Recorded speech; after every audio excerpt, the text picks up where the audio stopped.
زارو قطار رو اس لیے رہا ہوں کہ میں نے طوطے کو کلمہ سکھایا تھا، میرا طوطا دن رات کلمہ پڑھا کرتا تھا، ہائے میرا طوطا دن رات کلمہ پڑھا کرتا تھا، لیکن جب بلی نے میرے طوطے پہ حملہ کیا اس وقت میری آنکھیں دیکھ رہی تھی، میں اپنی آنکھوں سے دیکھ رہا تھا، جب بلی نے طوطے پہ حملہ کیا، جب طوطے کی جان نکل رہی تھی، ہائے اس وقت طوطے کو کلمہ بھول گیا اور میرا طوطا ٹی ٹی کرتا مر گیا، میرا طوطا ٹی ٹی کرتا مر گیا، ہائے ساری زندگی کلمہ پڑھنے والا طوطا ٹی ٹی کرتا مر گیا، مرتے وقت اسے کلمہ نصیب نہ ہوئی۔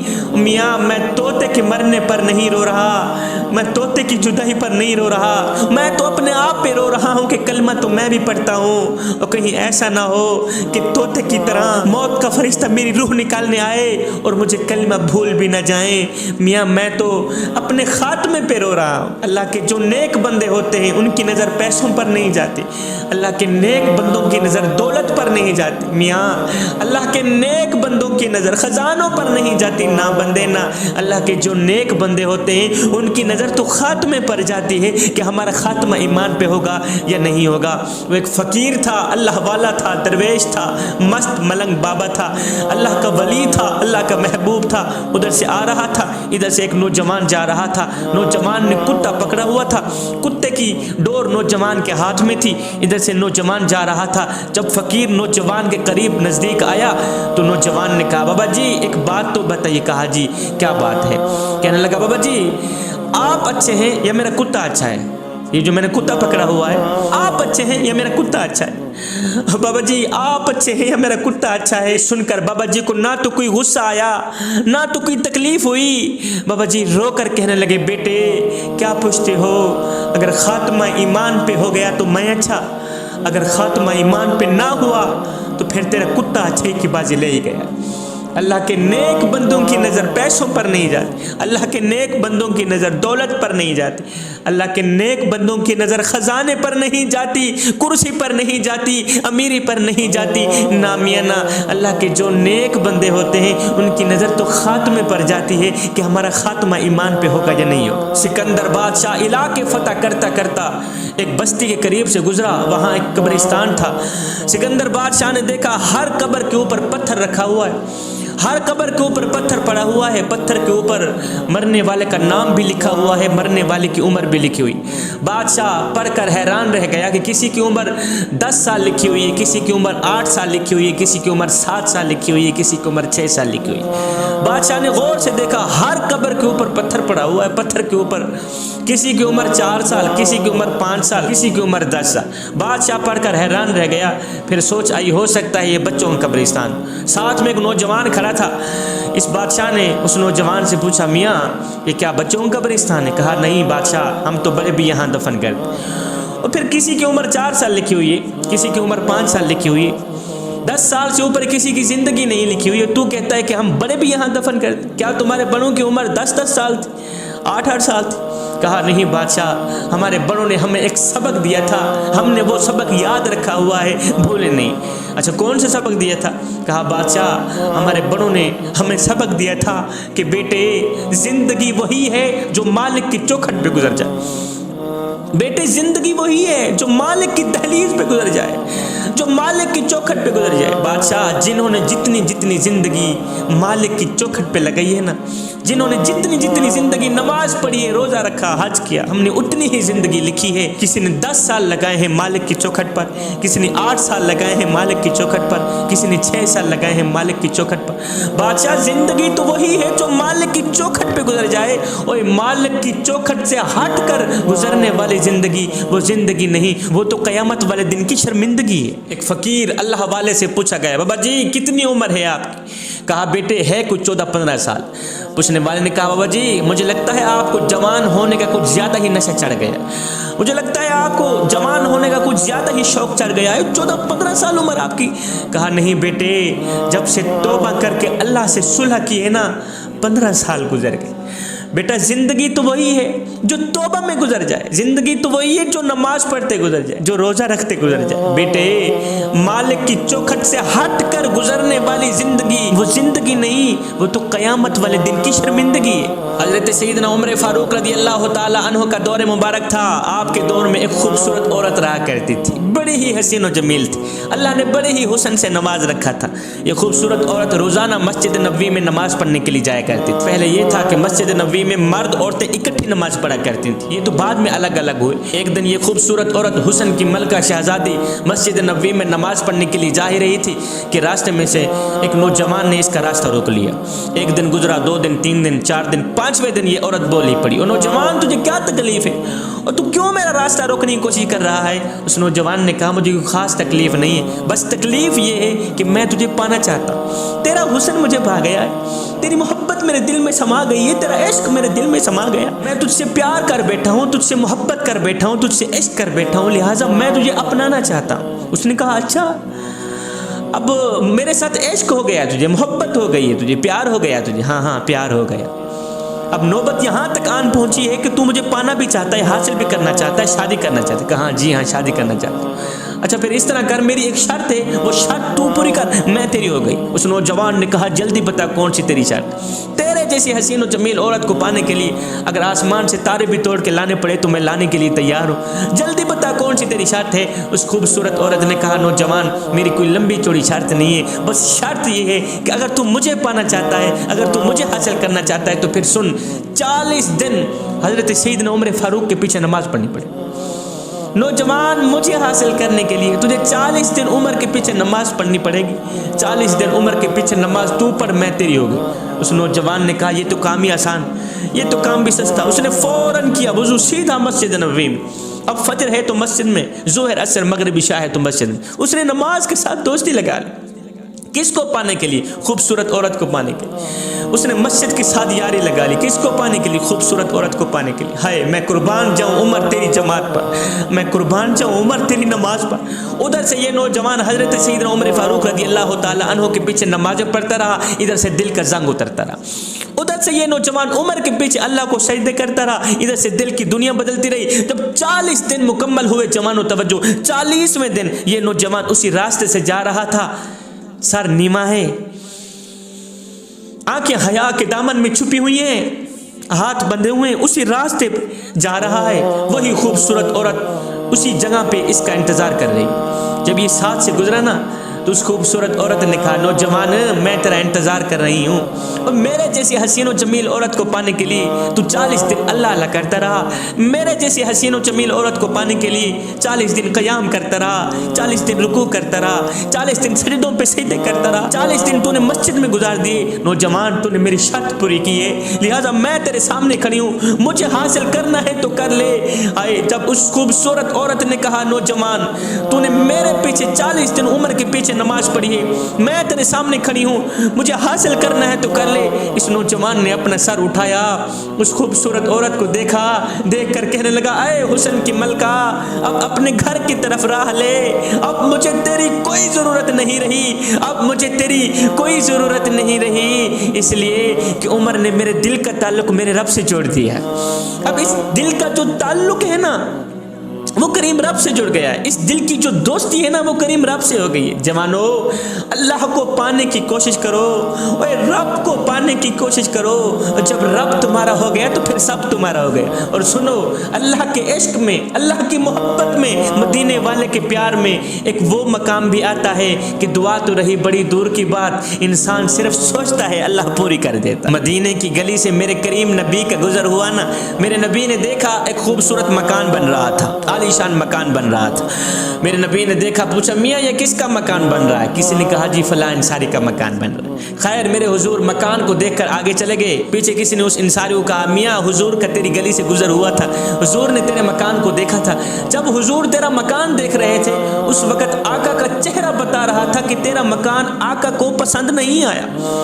جب آقا تیرا مکان دیکھ رہے تھے نا اس وقت میں آقا کے چہرے کو دیکھ رہا تھا، حضور کا چہرہ بتا رہا تھا کہ تیرا مکان حضور کو پسند نہیں آیا۔ اس صحابی نے کہا اچھا میرا مکان میرے آقا کو پسند نہیں آیا؟ کہا جی نہیں آیا۔ اس انصاری نے کیا کیا، کدال اٹھایا، یہ کہتے ہوئے مکان کو مٹی کے ساتھ مٹی کر دیا، جو چیز میرے آقا کو پسند نہیں ہے وہ غلاموں کو بھی پسند نہیں۔ اس انصاری نے سارا مکان مٹی کے ساتھ مٹی کر دیا، ملبہ کر دیا۔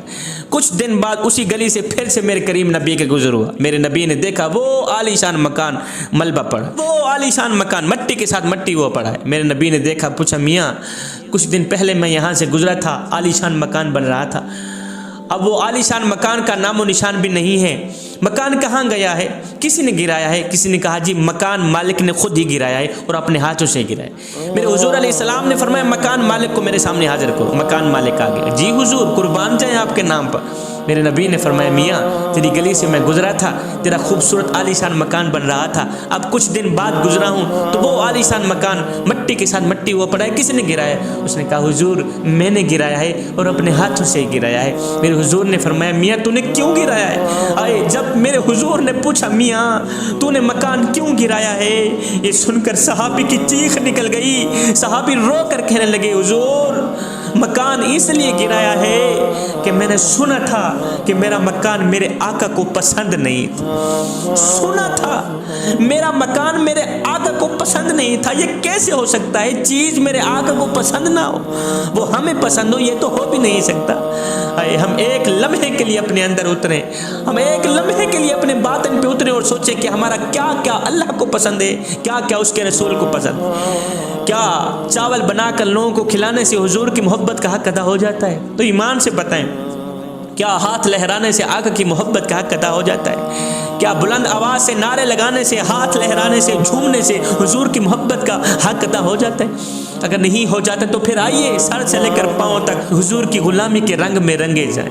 میرے حضرت فرماتے ہیں میاں یہ نہ ہو کہ کوئی تم سے پوچھے کہ تم کون ہوتے ہو اور تمہیں شناختی کارڈ دکھانا پڑے، دیکھو جی مذہب کے خانے میں اسلام لکھا ہے، ہم لوگ مسلمان ہوتے ہیں، پر میں نہ بندے نہ کسی کو پوچھنا بھی نہ پڑے، تجھے بتانا بھی نہ پڑے۔ تیری وضاقتہ، تیرا طرز زندگی اور تیرا انداز معاشرت اس طرح کا ہونا چاہیے کہ تو دور سے آ رہا ہو، کوئی تجھے دیکھے تو فوراً کہے یہ کوئی عام نہیں آ رہا، یہ تو میرے محمد کا غلام آ رہا۔ حضرت علی المرتضیٰ شیر خدا کے پاس ایک شخص آیا، کہنے لگا حضرت جب سے آپ کا مرید بنا ہوں نا غریب ہو گیا، جب سے آپ کا دامن پکڑا ہے نا غریب تر غریب ہو گیا ہوں۔ حضرت علی المرتضیٰ شیر خدا نے فرمایا میاں تیرے پاس ایک قیمتی چیز ہے، قیمتی چیز، جا اسے بیچ تو امیر بن جائے گا۔ یہ شخص گھر میں گیا، غور سے دیکھا کہ کون سی قیمتی چیز پڑی ہے تاکہ بیچ کے میں امیر بن جاؤں۔ واپس علی کے پاس گیا، کہا حضرت میرے گھر میں تو کوئی قیمتی چیز نہیں پڑی، میرے پاس تو کوئی قیمتی چیز نہیں ہے جسے بیچ کر میں امیر بن جاؤں گا۔ حضرت علی نے فرمایا میاں میری آنکھیں دیکھ رہی ہیں، تیرے پاس ایک قیمتی چیز ہے، تو جا کے بازار میں بیچ تو امیر بن جائے گا، امیر تر امیر بن جائے گا۔ یہ شخص دوبارہ گھر میں گیا، غور کر کے دیکھنے کے بعد واپس آیا، کہنے لگا حضرت میرے گھر کے تو برتن بھی بک چکے ہیں، میرے گھر میں تو کوئی قیمتی چیز نہیں پڑی جسے بیچ کر میں امیر بن جاؤں گا۔ حضرت علی نے فرمایا میاں چل بازار میں نہیں بیچتا نہ بیچ، تو علی کو ہی دے دے، بدلے میں جو مانگنا ہے مانگ، علی تجھے دینے کو تیار ہے۔ اس نے کہا حضرت خدا را آپ ہی بتا دیں کہ میرے پاس کون سی قیمتی چیز ہے۔ علی نے فرمایا میاں تیرے دل میں جو اہل بیت کی یہ محبت ہے نا، جو تو نے علی کی محبت اپنے دل میں رکھی ہوئی ہے نا، اہل بیت کی محبت رکھی ہوئی ہے نا، ابو بکر کی محبت رکھی ہوئی ہے نا، عثمان و عمر و علی کی یہ جو محبت رکھی ہوئی ہے یہ مجھے واپس دے دے، بدلے میں جو مانگنا ہے مانگ، علی تجھے دینے کو تیار ہے۔ اس شخص نے کہا یا علی کائنات کی ساری دولت تیری جتی کی نوک پہ قربان کر دوں، مجھے ایسی امیری کی ضرورت ہی نہیں ہے جس سے تیری محبت چھین لی جائے، جس سے اہل بیت کی محبت چھین لی جائے، جس سے صحابہ کی محبت چھین لی جائے۔ یہ سن کر علی نے فرمایا او نادان، پھر دل میں علی رکھتا ہے خود کو غریب کہتا ہے، اور پھر دل میں ابو بکر رکھتا ہے، دل میں عمر رکھتا ہے، دل میں عثمان رکھتا ہے، دل میں اہل بیت کی محبت رکھ کے خود کو غریب کہتا ہے۔ اور دل میں اہل بیت کی محبت رکھ کے خود کو غریب کہتے ہوئے تجھے شرم نہیں آتی اور تجھے پتہ نہیں ہے جو علی کا گدا بن جائے وہ زمانے کا شاہ بن جاتا ہے۔ اور مجھے بتاؤ تو صحیح، جو علی کا گدا بن جائے وہ تو زمانے کا شاہ بن جاتا ہے، اور جو میرے سونے محمد کا گدا بن جائے اس کو کائنات کا شہنشاہ نہ سمجھو تو اور کیا سمجھو۔ ایک فقیر کا گزر قبرستان سے ہوا نا، اللہ والے کا گزر قبرستان سے ہوا، اللہ کے ولی کا گزر قبرستان سے ہوا، اس نے سوچا کیوں نہیں جاتے جاتے فاتحہ ہی پڑھ کے جاؤ۔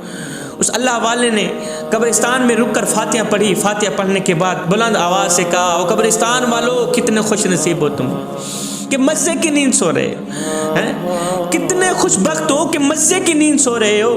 غیب سے آواز آئی، فقیر میاں، اللہ کے نیک میاں، یہ تو کیا کہہ رہا ہے؟ قبر میں سونے والوں کا حال یہ ہو جن کا شہرت یافتہ نام مردوں میں بدل دیا جائے، اور جن کا موٹا تازہ بدن مٹی کے ساتھ مٹی ہو جائے، اور جن کا لٹھے کا سوٹ قبر کی مٹی کھا جائے، اور جن کی وہ نشیلی آنکھیں جن کو دیکھنے کے لیے دنیا درستی تھی، آج ان آنکھوں کو کیڑے مکوڑے کھا رہے ہیں۔ فقیر میاں، اگر سچ پوچھتے ہو تو مزے کی نیند ہم نہیں سو رہے، مزے کی نیند آپ سو رہے ہیں، ہم تو یہاں سونے کی سزا بھگت رہے ہیں۔ اللہ کی ولیہ، اللہ کے محبوبہ حضرت رابعہ بصری کہیں جا رہی تھی، راستے میں سے ایک نوجوان کھڑا ہوا، کہنے لگا، رابعہ بصری، میں تجھ سے محبت کر بیٹھا ہوں، تجھ سے عشق کر بیٹھا ہوں، لہٰذا میں تجھے اپنانا چاہتا ہوں، میں تجھ سے شادی کرنا چاہتا ہوں۔ رابعہ بصری نے کہا، او نادان، تجھے میرے ساتھ عشق ہو گیا ہے، محبت ہو گئی، اب نوبت یہاں تک آن پہنچی ہے کہ تو مجھے اپنانا بھی چاہتا ہے، مجھے حاصل کرنا بھی چاہتا ہے۔ کہا ہاں۔ حضرت رابعہ بصری نے کہا، پھر اس طرح کر، میری ایک بہن ہے جو بہت ہی خوبصورت، حسین و جمیل ہے، میں چاہتی ہوں تو اسی کو ہی اپنا لے، تو اسی سے ہی شادی کر لے، اسی کو حاصل کر لے۔ اس نوجوان نے کہا، تیری بہن کہاں ہے؟ اس نے کہا، تیرے پیچھے کھڑی۔ اس نوجوان نے جیسے ہی مڑ کر پیچھے دیکھا تو حضرت رابعہ بصری نے نوجوان کے منہ پر ایک تھپڑ مارا، ایک تماچا مارا، تھپڑ مار کر بولی، او بدبخت، محبت رابعہ بصری سے کرتا ہے، تکتا غیروں کو ہے، اور عشق رابعہ بصری سے کرتا ہے، تکتا غیروں کو ہے، ابھی ہو گیا ہے تیری محبت کا امتحان۔ آئے اس شخص نے اپنا سر پیٹا، خاک ڈالی، کہنے لگا، میں نے دنیا میں کسی ایک عورت کے ساتھ محبت کا دعویٰ کیا، جب مڑ کر پیچھے دیکھا تو میرے منہ پر ایک تماچا لگا۔ کہتا ہے، کتنا بدبخت ہوگا وہ انسان، کتنا بدقسمت ہوگا وہ انسان جو دعویٰ کرے رب کی محبت کا، تکے غیروں کو۔